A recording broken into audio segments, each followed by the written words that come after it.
je suis un homme politique socialiste et donc j'ai plaisir à vous rappeler les valeurs fondamentales qui guident mon action, et ces valeurs fondamentales sont avant tout la solidarité, la liberté, l'égalité et la justice. Ces valeurs, elles sont, vous le savez, universelles, indissociables et ne peuvent trouver leur pleine expression qu'en démocratie. Ces valeurs, elles constituent le cadre de référence pour des sociétés progressistes et prospères au sein desquelles les individus ne luttent pas les uns contre les autres, mais travaillent ensemble pour le bien de tous et dans le respect de leur environnement. Chacun y est à même de créer les conditions nécessaires à son émancipation. C'est bien dans ce sens que je conçois ce que j'appelle, et j'ai eu l'occasion déjà d'en parler, le partenariat intelligent. Les relations entre l'Europe et l'Afrique s'envisagent comme un partenariat qui s'inscrit dans le long terme. Et cet Africa Rise, c'est un point sur une ligne du temps, basé sur le respect mutuel, en évitant tout travers, bien entendu, néocolonialiste et paternaliste. Les relations ne doivent pas se passer uniquement au niveau des chefs d'État, c'est important, des chefs de gouvernement, c'est fondamental. Mais comme nous tous, ces chefs d'État et de gouvernement ne sont que transitoires, ne sont que de passage. Ces relations doivent aussi se concrétiser à d'autres niveaux. Le mouvement doit aller à la fois du haut vers le bas, mais aussi du bas vers le haut. Il faut absolument que notre attention se porte sur les relations interpersonnelles de toutes les générations, entre les hommes et les femmes, et des relations interpersonnelles de tous les jours. Pour créer des conditions favorables au progrès, il faut veiller à garantir une cohérence aussi dans l'approche européenne, et là, ça pourrait faire l'objet d'un colloque tout entier. Il faut également permettre l'existence d'une réelle complémentarité entre les autorités publiques et les partenariats privés, associatifs ou autres. Nous devons, en tant qu'Européens, être le moteur de changement pour plus de solidarité nord-sud, sud-sud, mais aussi et surtout sud-nord. La solidarité des Africains à l'égard des gens du Nord est tout aussi importante. Cette approche consiste avant tout à remailler les populations africaines entre elles. Sinon, nous laissons le monopole de l'action à ceux qui veulent rendre l'Afrique encore plus exsangue. Mon approche de partenariat intelligent à l'égard de l'Afrique et des autres continents aussi d'ailleurs tient en trois principes: la solidarité, le respect et la confiance sur de nouvelles bases. Nous ne nous y trompons pas, et ça il faut le dire et le redire. Nous n'avons pas, comme Belges ou comme Européens, à donner de leçons en tant qu'Occidentaux. La transposition des modèles ne peut pas fonctionner si elle ne s'adapte pas aux réalités géographiques, sociologiques, sociales, économiques, culturelles et historiques. Il ne faut pas perdre de vue l'objectif de continuer à bâtir des sociétés qui favorisent l'inclusion et la cohésion, un élément essentiel pour accroître le niveau de vie de tous les citoyens. L'instabilité politique est l'un des principaux freins au développement et à la démocratie. Cette instabilité qui tourne trop souvent en conflit fait apparaître que les crises ont toujours les mêmes victimes. Elles affectent directement les couches les plus faibles de la population. Face à tous ces périls, il est primordial de continuer à renforcer le projet démocratique sur le continent africain autour des enjeux de paix et de stabilité. La part de l'Afrique dans le commerce mondial reste marginale et le développement économique du continent reste très inégal. Il est nécessaire de penser un nouveau modèle de développement tenant compte des forces et des faiblesses de l'Afrique. L'exploitation abusive des ressources naturelles du continent africain entraîne de nombreuses conséquences négatives. Partage inégal de la valeur ajoutée issue de l'exploitation des ressources naturelles des États, non-intégration des industries exportatrices de matières premières aux économies nationales, fixation inéquitable des prix des ressources naturelles, niveau de développement extrêmement faible et contribution dramatiquement faible des richesses naturelles au développement socio-économique. À ceci, il faut ajouter une forte dépendance à l'égard des multinationales qui exploitent ces ressources naturelles pour produire des matières premières demandées par les pays dits développés. Nous devons passer d'une ère de libre-échange à une ère de juste échange. Cette vision de la mondialisation est celle d'une approche collective de la société, défendue et non bradée au profit du tout au marché. Pour cela, il faut définir de nouvelles règles pour le commerce international. Il faut instaurer une autre conception de l'échange international pour remettre le commerce au service du développement.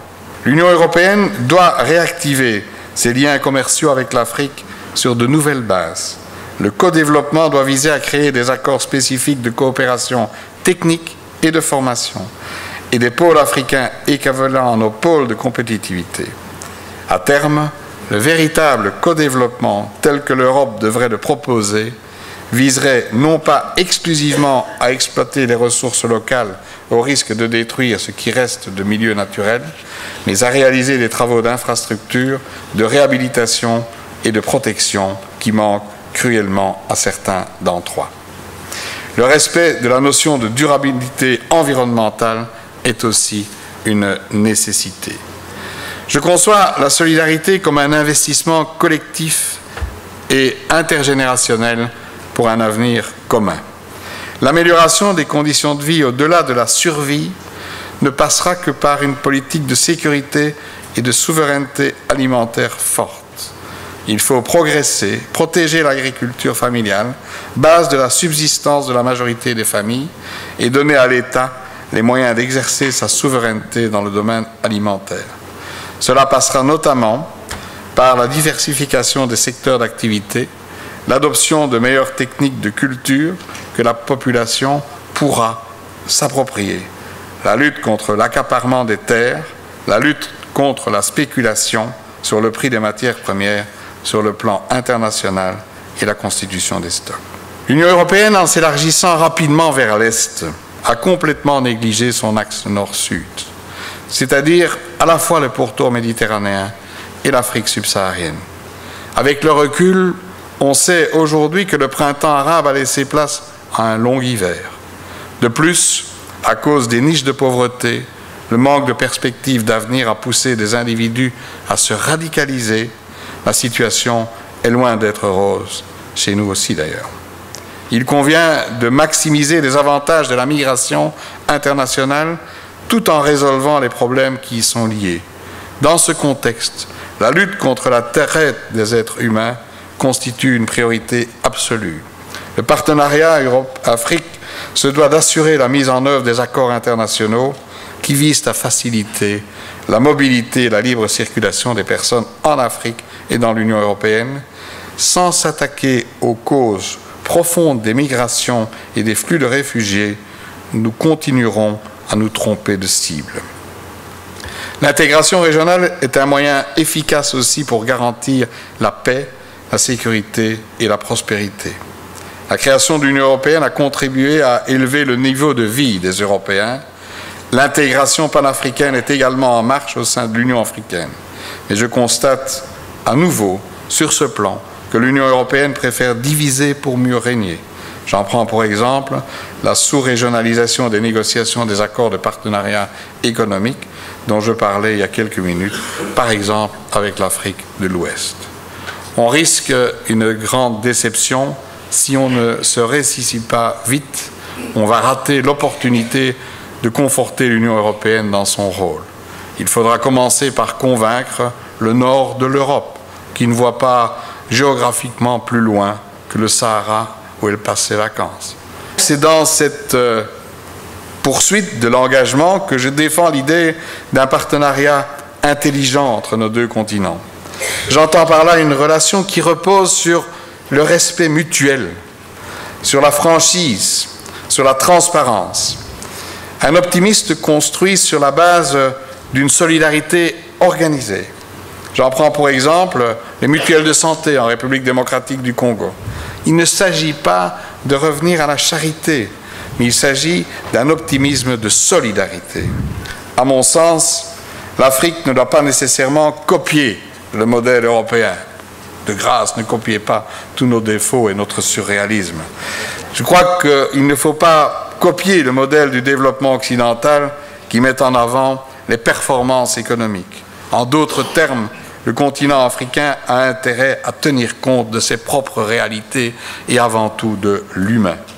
Je défends un modèle de développement endogène, fait de techniques alternatives et de petits projets locaux, notamment avec les petites et moyennes entreprises. Je répondais à une question là tout à l'heure. Et lorsque j'étais ministre de la Défense, il m'est arrivé de préférer l'éclairage par panneaux solaires de tentes à l'est de la RDC plutôt que de ramener des groupes électrogènes polluants de Belgique. Seul un commerce international juste pourra contribuer à ce partenariat intelligent. À ce titre, interrogeons-nous comment établir les mêmes règles de concurrence entre les économies qui n'ont pas les mêmes niveaux ni les mêmes réalités. Les débats en cours sur le TTIP, le projet de traité transatlantique, en sont la bonne illustration. L'atout particulier de ce partenariat intelligent est qu'il peut permettre à l'Afrique d'atteindre son développement en sautant certaines étapes que les pays occidentaux ont dû et quelquefois très mal traverser, à la condition de ne pas transposer aveuglément nos modèles, je leur redis, de développement et de privilégier, je le redis encore une fois parce que c'est très important, de privilégier l'humain et la solidarité. Je vous remercie.